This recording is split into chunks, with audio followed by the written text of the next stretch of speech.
தமிழக ஊடகங்களை பற்றி நம்ம தொடர்ச்சியாக பேசிக்கிட்டே தான் இருக்கோம். அவங்க எந்த அளவுக்கு திமுகவுடைய ஊதுகுழலாக மாறிட்டாங்க, திமுக அவங்கள எந்த அளவுக்கு கட்டுப்படுத்துகிறாங்க அப்படிங்கிறது மேக்ஸிமம் எல்லாருக்குமே தெரியும். ஆனால் இப்போது அதை அடுத்த லெவலுக்கே கொண்டு போயிட்டாங்க. இன்றைக்கி தமிழக ஊடகங்கள் எப்படி செய்தி போட்டுட்ருக்காங்க, எப்படி விவாதங்கள் நடத்துகிறாங்க, எப்படி நெரேட்டிவ் செட் பண்ணுறாங்க அப்படின்னா, இப்போ சனிக்கிழமை அன்னைக்கு இப்போ விஜய் வெளியில் வர்றாரு. சனிக்கிழமை காலையிலேருந்து பார்த்தீங்கன்னா அது லைவ் போகும். அவர் போகிற இடத்துக்கெல்லாம் கேமரா போடுவாங்க. கிட்டத்தட்ட அவரோட மீட்டிங்க்கு ஒரு 10-11 பேர் செய்தியாளர்கள் அதை கவர் பண்ணுறாங்க.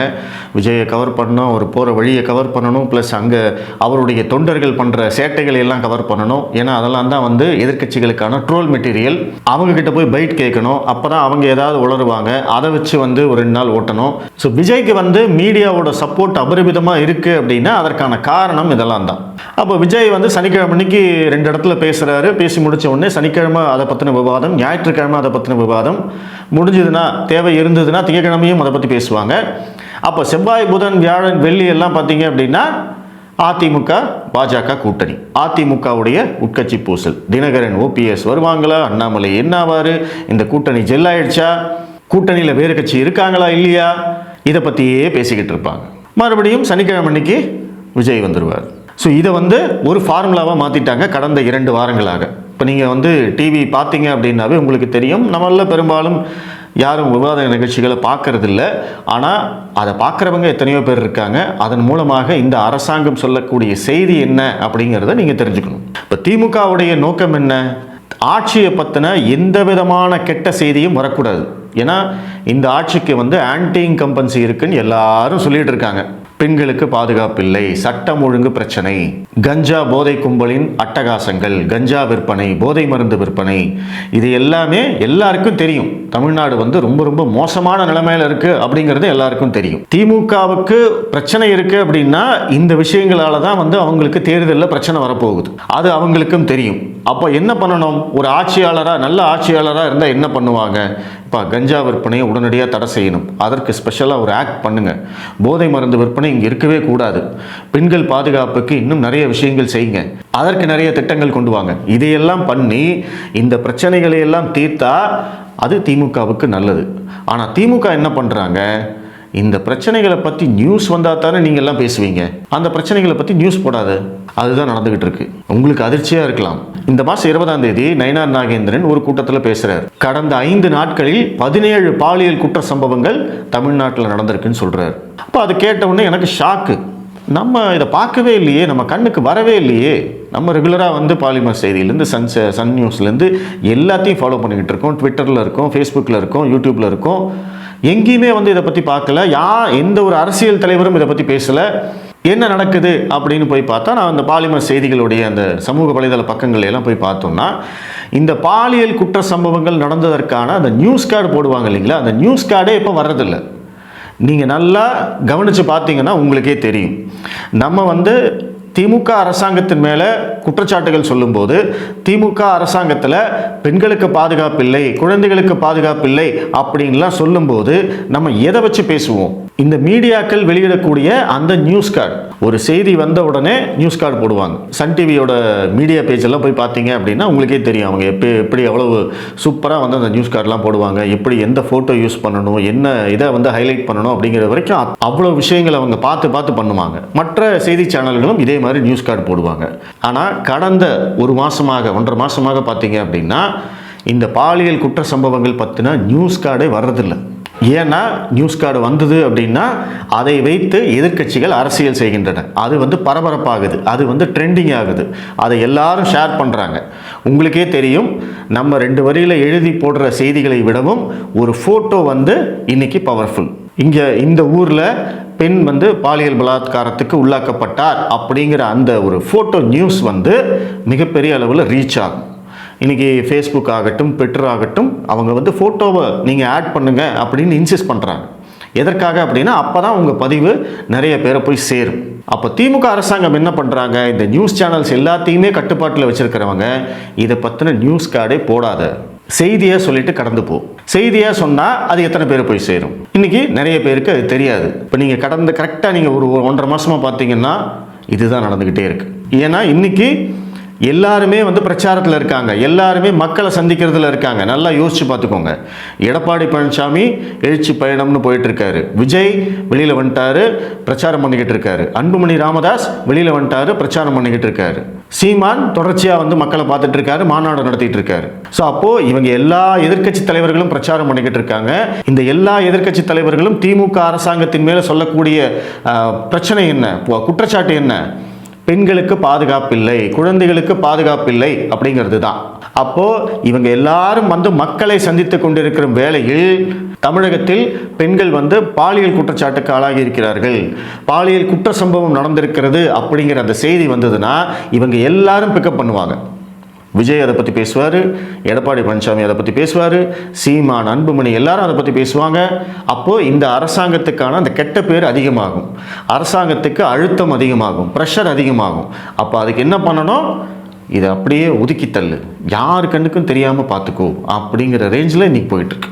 நான் சொல்கிறது உண்மையாக பொய்யான்னு நீங்களே வெரிஃபை பண்ணிக்கலாம். நீங்கள் பார்த்துருந்தீங்கன்னா தாராளமாக எங்கிட்ட சொல்லுங்கள், நான் பார்த்தேங்க, வந்திருக்குங்க, நீங்கள் தப்பாக சொல்கிறீங்கன்னு சொல்லுங்கள். ஆனால் வரல. ஏன்னா என்னோடய ஃபேஸ்புக் பக்கத்தில் பார்த்தீங்கன்னா தொடர்ச்சியாக வந்து இந்த பிரேக்கிங் நியூஸ் எல்லாத்தையுமே நான் வந்து ஷேர் பண்ணிகிட்டு இருப்பேன். எல்லாமே நியூஸ் கார்டாக தான் ஷேர் பண்ணுவேன்.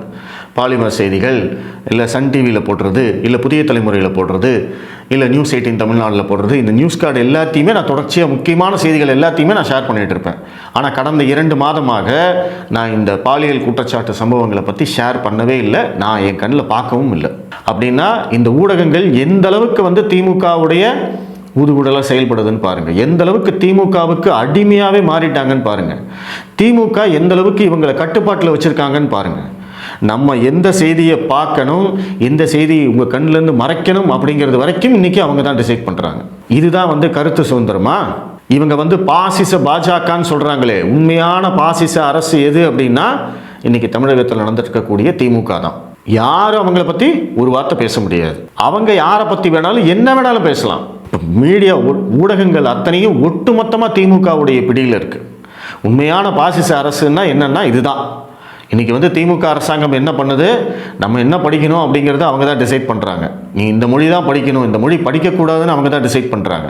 நம்ம என்ன செய்தி பார்க்கணும், நம்ம என்ன சினிமா பார்க்கணும் அப்படிங்கிறதையும் அவங்க தான் டிசைட் பண்ணுறாங்க. ஏன்னா இன்றைக்கி சினிமா துறை மொத்தமாக அவங்களுடைய கட்டுப்பாட்டில் இருக்குது. இன்றைக்கி செய்தி ஊடகங்கள்லேயும் எந்த செய்தியை நீங்கள் பார்க்கணும், எந்த செய்திக்கு நீங்கள் உணர்ச்சி வசப்படணும், எந்த செய்திக்கு நீங்கள் கோபப்படணும், எந்த செய்தி உங்கள் கண்ணிலேயே படக்கூடாது அப்படிங்கிறது வரைக்கும் எல்லாத்தையும் திமுக தான் இன்றைக்கி டிசைட் பண்ணுறாங்க. அதற்கு இந்த ஊடகங்களும் துணை போகின்றன. இந்த 7 நாள் விவாதங்களும் வந்து இதை பற்றியே மற்றவர்களை பற்றியே பேசிக்கிட்டு இருக்காங்களே, திமுகவை பற்றி அந்த கூட்டணி கட்சிகளை பற்றி பேசுறதுக்கு ஒன்றுமே இல்லையா? ஏன் விசிகா வந்து அதிக தொகுதிகள் வேணும்னு கேட்கலையா? அதை பற்றி ஒரு நாள் விவாதம் நடத்தியிருப்பாங்களா? இப்போ காங்கிரஸ் வந்து ஒரு மாநாடு நடத்தியிருக்கு, அதில் கிட்டத்தட்ட நாங்கள் 117 தொகுதியில் வந்து கான்சென்ட்ரேட் பண்ண போகிறோம் அப்படின்னு சொல்லியிருக்காங்க, நாங்கள் அதிக தொகுதிகளை கேட்போம்னு சொல்லியிருக்காங்க. அப்போ திமுக கூட்டணியில் விரிசலா அப்படின்னு நீங்கள் விவாதம் நடத்துகிறாங்களா? இத்தனை கூட்டணி கட்சிகள் இருக்கிற போது இன்னும் பாமகவும் தேமுதிகவும் வரும்னு வெயிட் பண்ணுறாங்களே, அப்படி அவங்க வந்தால் மற்ற கட்சிகளுக்கு எப்படி சீட்டு கிடைக்கும்? இதை பற்றி என்னைக்காவது விவாதம் நடத்தியிருக்காங்களா? கம்யூனிஸ்ட் கட்சி தலைவர் சண்முகம் வந்து தொடர்ச்சியாக இந்த திமுக அரசாங்கத்தை விமர்சிச்சுட்டே இருக்காரு. அவர்கிட்ட வந்து ஒரு பேட்டி கேட்டு எதுக்காக இதெல்லாம் விமர்சிக்கிறீங்க அப்படிங்கிறது ஏதாவது பண்ணுறாங்களா? கிடையாது. இல்லை இந்த திமுக ஆட்சியில் நடந்திருக்கக்கூடிய ஊழல்கள், அலங்கோலங்கள், அராஜகங்கள், அதிகார அத்துமீறல்கள் இதை பற்றியெல்லாம் வந்து டிஸ்கஷன் பண்ணுறாங்களா? இல்லை இங்கே இருக்கக்கூடிய அமைச்சர்கள் வந்து பேட்டி கொடுக்குறாங்களா? எதுவுமே கிடையாது. நீங்கள் என்ன கேள்வி வேணாலும் கேளுங்க, அவங்க சொல்கிறது தான் பதில். உதயநிதியோடைய ப்ரெஸ் மீட்டை எடுத்து பாருங்கள். உதயநிதி 2 துறைகளுடைய அமைச்சர், ஒன்று விளையாட்டுத்துறை, இன்னொன்று சிறப்பு திட்ட அமலாக்கத்துறை. இந்த சிறப்பு திட்ட அமலாக்கத்துறை அப்படிங்கிறது மற்ற அனைத்து துறைகளிலும் இவர் தலையிடலாம், அப்படிப்பட்ட ஒரு துறை. காவல்துறை, பொதுப்பணித்துறை, விவசாயம், குடிநீர் வழங்கல், இல்லை கைத்தறித்துறை, எல்லா துறைகளிலும் அதில் வந்து சிறப்பு திட்டங்கள் அப்படின்னு கொண்டு வந்து அந்த சிறப்பு திட்டங்களை உதயநிதி ஸ்டாலின் நேரடியாக மேற்பார்வை கொள்ளலாம். அப்படி ஒரு பவர்ஃபுல்லான அமைச்சர். அது மட்டும் இல்லாமல் அவர் துணை முதல்வர். அவர் ஆய்வுக்கு போகிறாரு. ஆய்வுக்கு போய் நான் பாருங்கள் இங்கெல்லாம் ஆய்வுக்கு போனேன், இந்த கேள்வியெல்லாம் கேட்டேன், இதுக்கு அவங்க இதெல்லாம் பதில் சொன்னாங்க, இதை பற்றின அறிக்கையை நாங்கள் வந்து முதல்வர்கிட்ட காமிப்போம், முதல்வர் வந்து முடிவெடுப்பார். அப்படின்னு சொல்லிட்டு அப்படியே நகர்ந்து போயிடுறாரு. ஒரு கேள்விக்கு பதில் சொல்றது கிடையாது. ஊடகவியலாளர்களும் கேள்வி கேட்கறதே இல்லை. ஸ்டாலினை கேள்வி கேட்க முடியாது. அப்படியே கேட்டாலும் அவங்க என்ன எழுதி கொடுக்குறாங்களோ அதை தான் கேட்க முடியும். உதயநிதி ஸ்டாலின் மற்ற அமைச்சர்கள் எல்லாம் கேள்வி கேட்டிங்கன்னா அவங்க சொல்றது தான் பதில். அதை மீறி 2வது கேள்வி 3வது கேள்வி அவங்கள கேட்கவும் முடியாது. கேட்டாலும் அவங்க பாட்டுக்கு நகர்ந்து போயிட்டே இருப்பாங்க. அவங்க கிட்ட கேட்கறதுக்கு கேள்வியே இல்லையா? இல்லை இந்த கூட்டணி பிரச்சனைகளை எல்லாம் பற்றி என்னைக்காவது வந்து திமுகவை பார்த்து கேள்வி கேட்டிருக்காங்களா? கிடையாது. ஆனால் இவங்க தான் என்ன சொல்கிறாங்க, பாஜகவை பார்த்து பாசிச பாஜக, வடமாநில மீடியாவை பார்த்து கோடி மீடியா. உண்மை என்னன்னா வட மாநிலத்தில் எல்லாமே ஜனநாயகமாக நடந்துகிட்டு இருக்கு. ஆனால் இவங்க வந்து இங்கே வந்து அந்த மாதிரியான ஒரு பிம்ப கட்டமைப்பு தான் பண்ணிக்கிட்டு இருக்காங்க. மத்திய அரசாங்கத்தின் மேலே எதிர்க்கட்சிகள் வைக்கக்கூடிய அனைத்து விமர்சனங்களுக்கும் பாஜக பதில் சொல்லி கொண்டிருக்கிறது. ஆனால் இவங்களுக்கு என்னன்னா பிரதமர் பதில் சொன்னாரா, பிரதமர் ஏன் வந்து பேசலை அப்படின்னு கேட்பாங்க. உனக்கு தேவை பதில் தானே. அந்த துறை அமைச்சர் சொல்கிறாரு, பாஜக கட்சி வந்து அதை சேர்ந்த மற்றவர்கள் அத்தனை பேரும் சொல்கிறாங்க, நீ ஏன் அதெல்லாம் எடுத்துக்க மாட்டேங்கிற? அமித்ஷா சொல்கிறாரு. அமித்ஷா வந்து ப்ரெஸ் மீட் வைக்கிறது இல்லையா? அவர் பத்திரிகையாளர்களை சந்திக்கிறது இல்லையா? இல்லை கான்க்ளேவில் கலந்துக்கிறது இல்லையா? எல்லா கேள்விகளுக்கும் பதில் சொல்கிறாங்க. ஆனால் இங்கே கேள்வியே கேட்க முடியாது. அதுதான் இன்றைக்கி உண்மை. அப்படிப்பட்ட நிலையில தான் இன்னைக்கு இந்த ஊடகங்கள் இருக்கு. மக்களை எந்த அளவுக்கு மேனிப்புலேட் பண்ணணுமோ, எந்த அளவுக்கு ஏமாற்றணுமோ அதைத்தான் இவங்க பண்ணிக்கிட்டே இருக்காங்க. இவ்வளவு தரங்கெட்ட ஊடகங்கள் இந்தியாவில் வேறு எந்த மாநிலத்திலும் கிடையாது. என்னால் அடித்து சொல்ல முடியும். இதை நான் மட்டும் சொல்லலை. மூத்த பத்திரிகையாளர் மணி அவரே வந்து வெறுத்து போய் சொல்கிறார், இவ்வளவு கேவலமான ஊடகங்களை நான் பார்த்ததே இல்லைங்க, வட இந்திய மீடியாவே பரவாயில்லைங்க அப்படிங்கிறார் அவர். அப்படின்னா இவங்க எந்த அளவுக்கு வந்து ஆதிக்கம் செலுத்துகிறாங்கன்னு பாருங்கள். இன்னைக்கு வந்து திமுக தன்னுடைய ஆக்டோபஸ் கரங்களால் ஒட்டுமொத்த தமிழகத்தையும் சுற்றி வளைத்திருக்கிறது. இன்னைக்கு யாருமே திமுகவுக்கு எதிராக பேச முடியாது. இன்னொரு முறை திமுக ஆட்சிக்கு வந்ததுன்னா தமிழகம் வந்து மேற்கு வங்கம் மாதிரி ஆயிடும். அதுதான் உண்மை. மேற்கு வங்கத்தில் என்ன நடக்குதுன்னு நீங்கள் படித்து தெரிஞ்சுக்கோங்க, உங்களுக்கே புரியும். நன்றி.